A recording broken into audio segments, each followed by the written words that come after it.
So, ayan, dumating na yung pinaka-aantay kong order para sa estudyante ko. Umorder ako ng water bottle. So, matagal pala ang shipping nito kasi pre-order siya.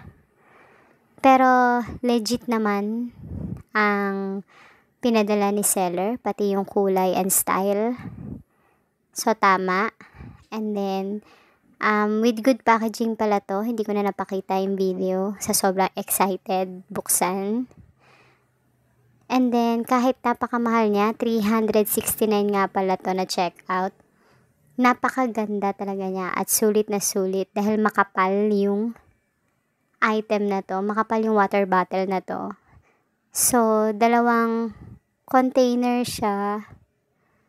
Isang pang tubig, isang pang juice. Or nasa sa inyo na yun kung anong ilalagay nyo. Basta dalawang hati siya na pwedeng pang juice and water. So, meron siyang separate straw na ibang sizes din. Ayan. So, maganda talaga siya. Maganda talaga. Thick na acrylic glass ang materials niya.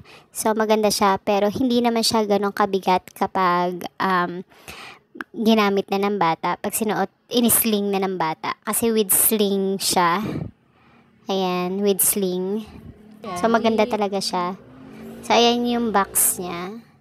Ayan. So, nakita nyo naman, ang ganda-ganda talaga niya tingnan. Super legit na legit talaga siya. So, 369. Mahal, pero legit na legit. Magandang maganda. Magugustuhan ng mga anak nyo.